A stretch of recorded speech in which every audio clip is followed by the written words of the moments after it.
کہ انہوں نے ریلس وہ ایسا وقت لے کے آتے ہیں. ہمارے پہ تو شاید اللہ کی طرف سے بھی آیا ہوا ہے, کچھ ہماری حرکتیں ایسے ہیں. خدا کے لیے اپنے اوورسیز پاکستانیز کو یہ ایڈوانس ٹیکس معاف کر دو, وہ تو ادھر رہتے ہی نہیں ہیں.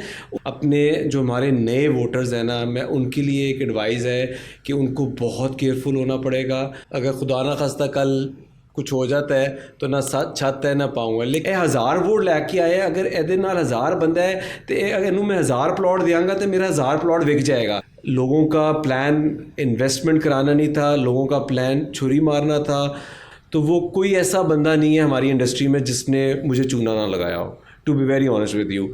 وہ جو ریئل اسٹیٹ کی انڈسٹری کے اندر جوائننگ تھی, وہ ایک بڑے مزے کا قصہ ہے جو کہ اگر میں آپ کو سناتا چلوں, کیونکہ جب پراپرٹی بڑی ہوتی ہے تو پھڑ لو بیجا ہو رہی ہوتی ہے. آپ جو 13 کروڑ کی چیز ہے وہ 15 کروڑ میں بائنگ کر رہے ہوتے ہیں. میں اپنی پوری کمیونٹی کو کہتا ہوں کہ آپ نے اب فیصلہ کرنا ہے کہ آپ نے ان پرانے لوگوں کو لے کے آنا ہے جنہوں نے ہمارے لیے کچھ بھی نہیں کیا. I am sorry. اپنے ایکسپیرینس سے ایک مشورہ بھی دینا چاہوں گا ریئل اسٹیٹ سیکٹر میں کہ یہ وہ وقت ہے جب بائنگ ٹائم ہے. تھوڑا پیمپر بچہ تھا, انہوں نے مجھے ٹیبل اور کرسی گفٹ کی تھی. سو وہ جو 60 لاکھ سے 74 lakh in just 4 to 5 months. Proper office in England, London میں ہمارا ریئل اسٹیٹ آفس ہے, دبئی میں ہم بہت کام کرتے ہیں, but that's a JV not our. So یہاں پہ کوئی ایجوکیشن نہیں ہے, یہاں پہ کچھ نہیں ہے. ریئل اسٹیٹ سیکٹر میں آپ کسی کو بھی بٹھاتے ہیں اور اس کو آپ کرسی ٹیبل پہ بٹھا کے تو اس کو آپ کال کرا کے تو اس کو آپ کلائنٹ کنورژن کے لیے بٹھا دیتے ہیں. سو یہ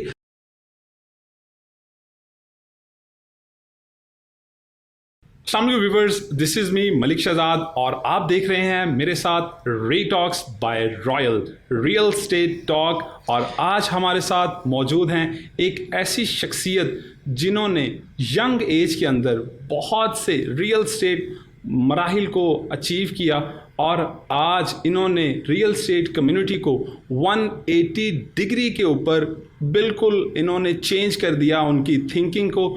اور ہمارے ساتھ موجود ہیں the one and only mister perfectionist mister Asad Mirza. السلام علیکم اسد بھائی. وعلیکم السلام. کیسے ہیں آپ؟ خیریت سے ہیں؟ الحمدللہ. اسد بھائی ماشاء اللہ آپ ان لوگوں میں سے ہیں جنہوں نے ایک اچھے انسٹیٹیوشن سے تعلیم حاصل کی.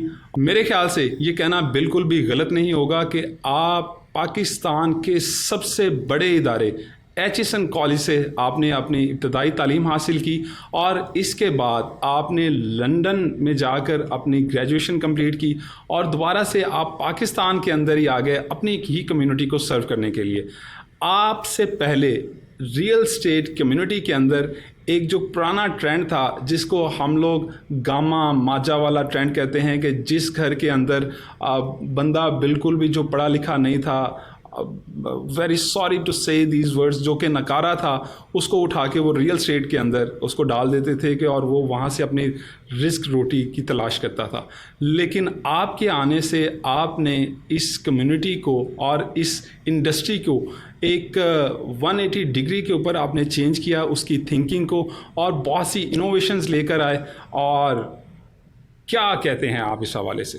شہزاد بہت بہت شکریہ. پہلے تو آپ کا ایک یہ ونڈرفل ایک آئیڈیا ہے جو کہ مجھے لگتا ہے کہ ہماری جتنی ریئل اسٹیٹ انڈسٹری ہے اس کو ایک بہت بوسٹ دیا جائے گا آپ کے اس پلیٹ فارم سے. تو اٹس اے ونڈرفل آئیڈیا, اور ایسے آئیڈیاز کو ہمیشہ ہیلپ اینڈ ساؤٹ آؤٹ کرنا چاہیے کہ وہ آگے بڑھ کے ان کو اور بہتری ہم لا سکیں.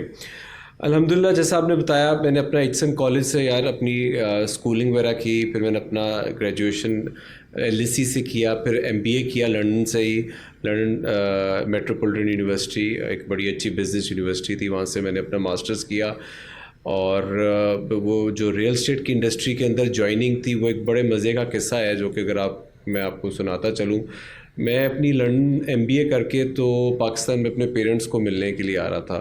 ویسے تو میرا پہلے سے پلان یہی تھا کہ کیونکہ میں ذرا اپنا سب سے بھائیوں بہنوں میں سب سے چھوٹا ہوں, تو پلان یہی تھا کہ ماں باپ کے ساتھ رہنا ہے.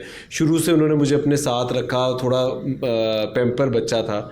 سو پلان یہی تھا کہ ماسٹرز کر کے آ کے پاکستان ہی آ جاؤں گا. سو ایونچولی جب میں پاکستان واپس آ رہا تھا تو جو میرے سیٹس کے ساتھ جو ایک سیٹ تھی وہ صاحب کے ساتھ 15-20 منٹ فلائٹ گزرنے کے بعد گپ شپ شروع ہو گئی. سو یہ میرا ریئل اسٹیٹ میں کیسے آیا میں اس کے بارے میں تھوڑا آپ کو بتاتا چلوں. تو وہ جب میری ان سے بات چیت ہوئی کہاں سے ہیں, میں بھی لاہور سے ہوں, فیملی کو ملنے جا رہا ہوں یا ماسٹرز کر رہا تھا, آپ کیا کرتے ہیں؟ میں کہا جی میں ریئل اسٹیٹ کا کام کرتا ہوں, میری بہن رہتی ہے تو میں اس کو چھٹیوں میں ملنے آیا ہوا تھا. تو شہزاد آپ یقین کریں کہ میں اس بندے کی ابھی بھی ان سے بڑا اچھا تعلق ہے, لیکن میں اس بندے کی وہ ہمارے اس وقت پی آئی اے چلتی تھی, ڈائریکٹ فلائٹ تھی 7 گھنٹے کی. سو میں رفلی بات کر رہا ہوں کوئی 2001 یا 2000 کی بات کر رہا ہوں. سو وہ اس کی اس نے مجھے باتیں کرتے کرتے اس نے مجھے کرتے ہوئے اس نے آخر میں جب ہم لاہور پہنچنے میں گھنٹہ رہ گئے تو اس نے مجھے ریئل اسٹیٹ کی کہانی ڈال دی. ایونچولی اس نے مجھے کوئی ریئل اسٹیٹ کی نہیں, 6 گھنٹے مختلف گپے مارتا رہا. پھر اس کے بعد اس نے کہا آپ کو ریئل اسٹیٹ میں انویسٹمنٹ کرنی چاہیے. میں تو اسٹوڈنٹ ہوں, ابھی نیا MBA کیا ہے, تو میں دیکھوں گا, میں آپ کو بتاؤں گا. لیکن اس وقت اس نے مجھے جو ہے نا کہا نہیں آپ نے میرے پاس آنا ہے. آپ یقین کریں بیکاز اس کا جو بیکاز وہ ایک بڑا اچھا, اس کی انٹریکشن بڑی اچھی تھی, پڑھا لکھا لڑکا تھا. سو میں اس سے آیا اور آ کے میں اس کو مہینے بعد مجھے یاد آیا, مجھے کارڈ نظر آیا, I went to see him because چھٹیوں پہ آیا ہوا تھا, میں اس کو ملنے چلا گیا. سو اس نے مجھے جو ہے نا ایونچولی کرتے کرتے 2 فائلیں DHA کی دے دی بھائی جی. وہ میں گھر آیا, میری امی کو کہا, میرے والد صاحب نے کہا یار تھوڑے پیسے پڑے ہیں. میں نے کہا جی وہ ایک ریئل اسٹیٹ بندے سے بات ہوئی ہے, وہی 2 فائلیں دے رہا ہے. وہ DHA فیز 7 کی فائلیں تھیں, کنال کی, بیک ان 2001 رائٹ. وہ اس وقت اس کی قیمت تھی میرا خیال ہے 35 لاکھ روپے کی کنال کی فائل ہوتی تھی. وہ میں نے 2 فائلیں لے لی. اچھا وہ لے لی اور لے کے تو پھر میں ویسے ہی اپنا لنڈن آ گیا اور وہ بھول گیا. اس کا جو ہے نا کوئی 4 یا 5 مہینے بعد مجھے فون آیا کہ بھائی جی آپ نے 60 لاکھ روپے لگایا تھا, میں آپ کو 72 لاکھ روپیز دیتا ہوں اور آپ وہ فائلیں مجھے آپ ہفتے کے اندر ٹرانسفر, آپ نے DHA آنا ہے اور مجھے یہ فائلیں میں آپ سے واپس لے رہا ہوں, آپ یہ پروفٹ لے لیں. سو وہ جو 60 لاکھ سے 74 lakh in just 4 to 5 months, that was میرے لیے وہ ایک ایسا چینج تھا کہ یار اگر میں MBA بھی لنڈن سے کر لوں اور میں واپس جاؤں تو اس وقت مجھے نوکری ملتی تھی مشکل سے 45,000-40,000 روپے کی. اس کیلکولیشن کو جب میں نے کیا, دیٹس ہاؤ ریئلائزڈ کہ یار یہ تو اس کے اندر کوئی پوٹینشیل ہے. میں نے آ کے خیر پھر میں پاکستان آیا, میں نے اس وقت فائل نہیں بیچی, ایونچولی میں نے بڑی مہنگی فائلیں وہ بیچی, بٹ وہ مجھے ایک آئیڈیا ہو گیا کہ ریئل اسٹیٹ کے اندر جو ہے نا دیر از لاٹ آف اسکوپ. سو میں پھر پاکستان, ہم انگلینڈ میں فائنینس ریلیٹڈ کام کرتے تھے جو کہ ریئل اسٹیٹ ریلیٹڈ تھا, اس میں ہم کنسٹرکشن اور ڈیولپمنٹ میں زیادہ انوالو تھے. پھر میں 2012 میں خیر پاکستان آیا اور میں نے یہ لائن گروپ کی جو جرنی ہے وہ اسٹارٹ کی. ٹو اسٹارٹ ود, میرے والد صاحب ڈینٹسٹ ہیں, سو انہوں نے مجھے ٹیبل اور کرسی گفٹ کی تھی اور انہی کی کلینک میں ایک جگہ پہ میں نے ٹیبل کرسی لگا کے اپنے 2-3 لڑکے ڈھونڈ کے اپنے ہی سامنے بٹھا کے یہ جرنی اسٹارٹ کی. اور الحمدللہ پھر میرے پاس تقریباً 125 کی ٹیم بھی رہی. الحمدللہ we have offices 4-5 offices in Lahore, Karachi میں ہے, اسلام آباد میں ہے, we have a proper office in England, London میں ہمارا ریئل اسٹیٹ آفس ہے, دبئی میں ہم بہت کام کرتے ہیں but that's a JV not our, it's a JV project with one of our partners. So یہ ہمارا سارا اس طرح کا سلسلہ تھا جو مجھے ریئل اسٹیٹ میں اس طرح کھینچ کے لایا اور اب کام کیا ہم نے. جب 2012 کی غالباً آپ بات کر رہے ہیں کہ جب آپ 2012 میں اس ریئل اسٹیٹ انڈسٹری کے اندر جب آپ جمپ ان کر رہے تھے تو مائنڈ کے اندر کیا تھاٹس تھیں آپ کی, کیا سوچ رہے تھے؟ سو جیسا آپ نے خود بتایا کہ جب میں 2012 میں جوائن کر رہا تھا تو تب بھی ہماری جو کمیونٹی ہے, ہمارا جو کنبہ ہے, اس میں بڑے مسائل ہوتے تھے کیونکہ میں نے اپنا کام جو مین سٹارٹ کیا تھا وہ انگلینڈ میں کیا تھا. سو ہمیں بہت زیادہ جو ہے ریگولیشنز چیزیں اور وہاں انگلینڈ کی رولز اینڈ ریگولیشن دیکھے ہوئے تھے. جب ہم پاکستان میں نے کام شروع کیا, آپ یقین کریں کہ 2 سال جو 2012 سے 14 ہے نا, تو وہ کوئی ایسا بندہ نہیں ہے ہماری انڈسٹری میں جس نے مجھے چونا نہ لگایا ہو, to be very honest with you. مطلب ہے کہ جو ہمارے پاس بچے بھی کام کر رہے تھے انہوں نے بھی دیکھا کہ یار انہوں تو کچھ پتہ کوئی نہیں ہے, نواں آ کے تو ریئل اسٹیٹ بہ گیا ہے. اور وہ میرا کانسیپٹ بھی یہی تھا کہ 3-4 فائلوں میں مجھے پروفٹ ہوا تھا اور مجھے لگ رہا تھا کہ یار یہ تو میں 45,000 تنخواہ لے کے تو کتنے دیر کام کروں, تو یہ میں دیٹ واز دا ریزن کہ میں اس میں جمپ ان ہوا تھا. لیکن کیونکہ جیسے آپ نے بتایا کہ ہمارے جو لوگ تھے وہ اتنے سپورٹیو نہیں تھے, وہ گاما ماجا والا سسٹم تھا, کوئی اس کے اندر پالیسی میکنگ نہیں تھی, کوئی اس کے اندر ویژن نہیں تھی, لوگوں کا پلان انویسٹمنٹ کرانا نہیں تھا, لوگوں کا پلان چھری مارنا تھا, لوگوں کو کس طرح غلط طریقے سے جہاں مرضی انویسٹ کرا کے تو اپنی کام کو سنوارنا تھا, اپنے مفاد کے لیے کام کر رہے تھے. کیونکہ انٹرنیشنلی یہ ریل اسٹیٹ ایک ایسا سیکٹر ہے جو کہ انٹرنیشنلی آپ کام کرنے جاؤ تو آپ کو ایسے ایگزامینیشن پاس کرنے پڑتے ہیں. سی میپ مطلب اگر آپ if you are working in U K, جو کہ میں نے پاس کیا, سو اس طرح کے پروگرامس ہیں جو کہ آپ کو ایجوکیٹ کرتے ہیں کہ یار آپ کسی کے پیسے کے محافظ ہیں, آپ اس کے فائنینشیل پیسوں کے محافظ ہیں, آپ اس کا لین دین کی وہ آپ کے کہنے پہ کچھ بھی کرنے کو تیار ہے. سو آپ کی بڑی رسپانسبلٹی ہے. سو یہاں پہ کوئی ایجوکیشن نہیں ہے, یہاں پہ کچھ نہیں ہے. ریل اسٹیٹ سیکٹر میں آپ کسی کو بھی بٹھاتے ہیں اور اس کو آپ کرسی ٹیبل پہ بٹھا کے تو اس کو آپ کال کرا کے تو اس کو آپ کلائنٹ کنورژن کے لیے بٹھا دیتے ہیں. سو یہ نہ صرف ہمارے real estate, I am sorry, but ہمارے پاکستان کا مسئلہ ہے.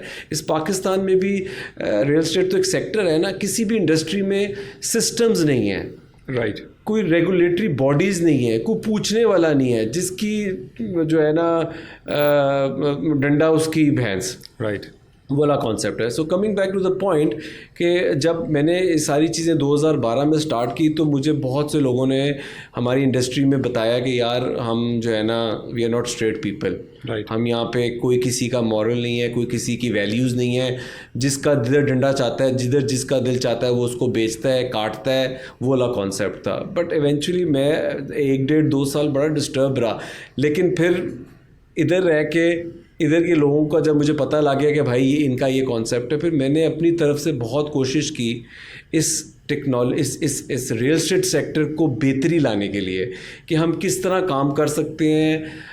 ٹو اسٹارٹ میں نے اپنی کمپنی میں اس وقت ہم نے چیزیں انوالو کی کہ یار چلو ابھی ہمارے اس ریل اسٹیٹ سیکٹر میں تو سسٹمز اور ریگولیشن نہیں ہے, تو جو میں کمپنی بنائی میں نے اس میں مجھے چھوٹے موٹے ہم نے سافٹ ویئر لیے, سافٹ ویئر کے تھرو کہ ہماری یہ لیڈ آئے گی, یہ ہم نے CRM بنایا, یہ CRM آیا, پھر ہم نے 5-6 بچوں کی ٹیم بنائی, ان کو دی لیڈ, پھر ان کو کہا کہ ٹریننگ دی بچوں کو کہ یار جتنی مجھے سمجھ ہے, جو 3-4 بچے رکھے ان کو ٹرین کیا کہ بھائی آپ نے اس چیز کو بیچنا نہیں ہے, آپ نے اس بندے کو بتانا ہے کہ ہم تیرے بارے میں سوچ رہے ہیں, ہم صرف سیلز نہیں کرنا چاہتے, ہم چاہتے ہیں کہ تو اپنا فیوچر برائٹ کر. اور تیرا فیوچر برائٹ کیسے ہو سکتا ہے؟ وہ ایسے ہو سکتا ہے کہ تو اگر ریل اسٹیٹ میں انویسٹمنٹ کرتا ہے تو you will make money, it's not just making منی.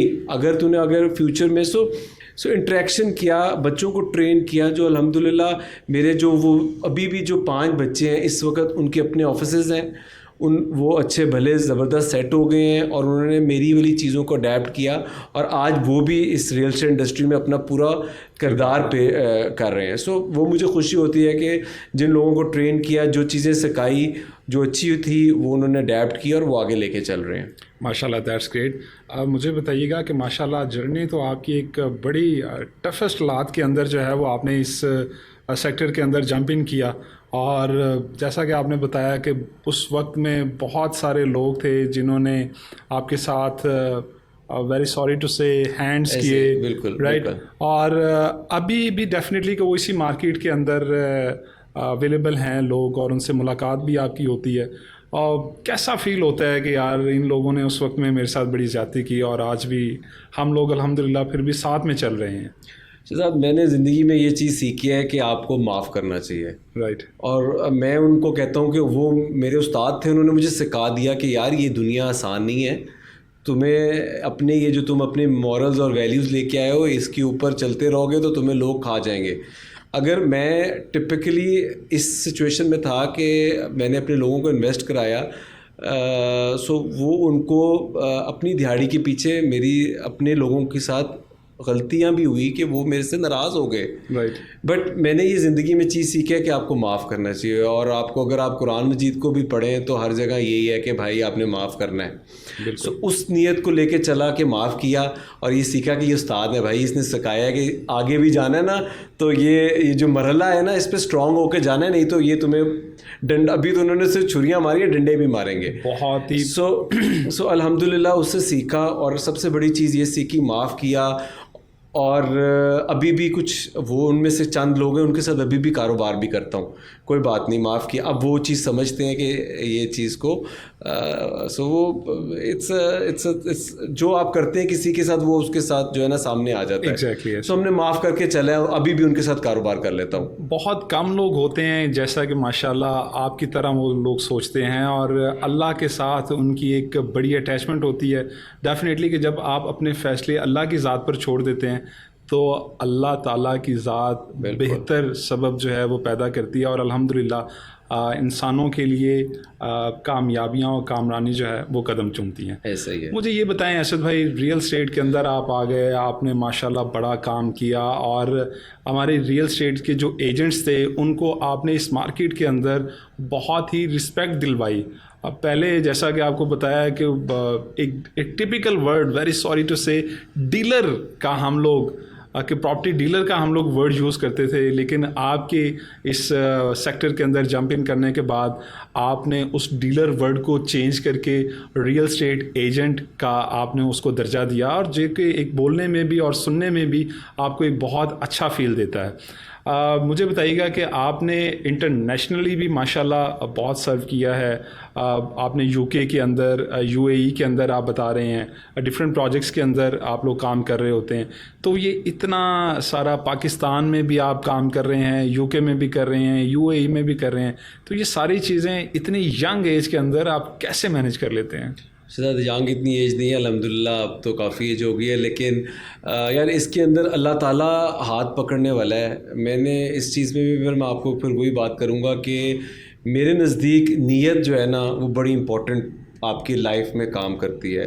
آپ کی نیت صاف ہے نا تو, اور آپ ڈیڈیکیشن سے کام کرتے رہیں, آپ لگے رہیں. جیسے کہ میں نے آپ کو ذکر کیا, آپ نے ذکر کیا کہ میں جس اسکول سے میری ایچ این کالج سے میں نے اپنی جو ابتدائی ساری ایجوکیشن وہ لی, تو ہمیں کلاس 1 سے لے کے اپنے اے لیولس تک ایک چیز سکھائی گئی کہ پرسیویرنس کمانڈ سکسیس, جس کا مطلب یہ ہے کہ آپ نے پرسسٹنٹ رہنا ہے, آپ نے لگے رہنا ہے, اور اس کے اوپر سونے پہ سہاگا ہو جاتا ہے جب آپ کی نیت بھی ہو, اور آپ لگے ہوئے ہیں اور آپ کی نیت بھی صاف ہے نا, تو کوئی دوسری چیز نہیں ہے جو آپ کو اسکائی از دا لمٹ آپ کو روک سکے. میرے نزدیک یہ 2 چیزیں ہیں, نیت صاف, محنت کرتے رہو, تو آپ کو سکسیس ملے گی. اور پھر اگر میں سکسیس کی بات کرتا جاؤں تو میں آئنسٹائن کی مجھے یہ بات بڑی پسند ہے کہ سکسیس از ناٹ اباؤٹ آپ کی کہ آپ ایک سکسیزفل پیسہ کما لیا آپ کا کہ آپ وہ سکسیزفل ہے. Success is when you give value to whatever business you are doing اور whatever country you are living. آپ نے ان کے لیے کیا کیا ہے, آپ نے کتنا کام کیا اپنی کمیونٹی کے لیے, آپ نے کتنا کام کیا ہے اپنی ویلفیئر کے لیے, آپ نے کتنا کام کیا ہے اپنے لوگوں کے لیے, اپنی کمیونٹی کے لیے. سو جو میرا انٹرنیشنل ایکسپوئر تھا وہ الحمدللہ بیکاز ہم انگلینڈ آنا جانا تھا, میرے فادر ڈینٹسٹ ہوتے تھے وہاں پہ, تو وہ ہمیں ایک پرائمریلی ایک تعلق بن گیا تھا انگلینڈ کے ساتھ. تو پھر وہاں پہ اس لیے آسانی ہو گئی, وہاں جا کے تھوڑی محنت کی, وہاں کے ریئل اسٹیٹ کے ایگزامس پاس کیے, جو کہ جس کا آپ کو بتایا کہ وہاں پہ ہر بندے کو ریئل اسٹیٹ میں آپ انٹر نہیں کر سکتے. ان کے لیے یہ بہت امپورٹنٹ چیز ہے, وہ ریگولیٹ ہیں, ان کو ادھر آپ کسی کو غلط اوپینین دے دیں اور وہ پروو ہو جائے تو آپ جیل کے پیچھے ہیں. سو یہ ساری چیزیں ہوتی ہیں جب پھر آپ کسی کے ساتھ زیادتی نہیں کر سکتے.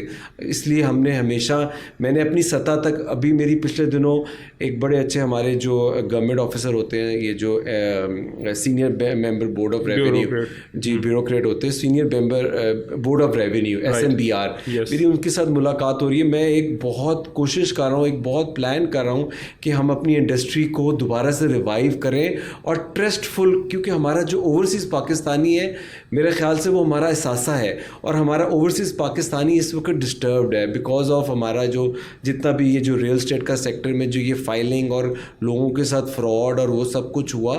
سو میں اپنے طور پہ کوشش کر رہا ہوں کہ ہم جو ہے کسی نہ کسی طرح اپنے اوورسیز پاکستانی کا جو ٹرسٹ ہے وہ واپس لے کے آئیں. سو ہم پالیسیز بنا رہے ہیں, ہم چیزیں کر رہے ہیں کہ جس کی وجہ سے انشاءاللہ میں آپ کو بتا رہا ہوں کہ بیکاز جو ہمارے SMBR ہیں نبیل جوید صاحب, ہی از اے بریلینٹ بیوروکریٹ, ٹھیک ہے, آپ بھی جانتے ہیں کیونکہ آپ کا بھی بڑا تعلق ہے ریونیو ڈپارٹمنٹ سے. سو آپ لیکن مجھے ان سے ملنے کے بعد اور ان کو 2-3 سجیشنس دینے کے بعد اور انہوں نے جب میری سنی تو مجھے خوشی ہوئی کہ کوئی تو ہے جو سن رہا ہے. صحیح. سو میں نے ان کو ایک پورا پریزنٹیشن تیار کر کے دی ہے اسپیشلی فار اوورسیز پاکستانیز کہ ہم کیا کیا کریں کہ ان کا جو ٹرسٹ ڈیفیسٹ ہے وہ واپس آئے اور وہ وہاں سے پھر انویسٹمنٹ کرنے کو یہاں پہ پاکستان میں انشاءاللہ وہ پلان ہے. وہ میں بلکہ آپ کو آن بورڈ لوں گا اس میں نیکسٹ میٹنگ میں انشاءاللہ. تھینک یو سو مچ. ارشد بھائی مجھے بتائیے گا کہ جیسا کہ آج کل ریئل اسٹیٹ تھوڑی سی بخلاہٹ کا شکار ہے، ڈے بائی ڈے تنزلی کی طرف جا رہی ہے، تو اس میں آپ میجر کردار کس چیز کا سمجھتے ہیں؟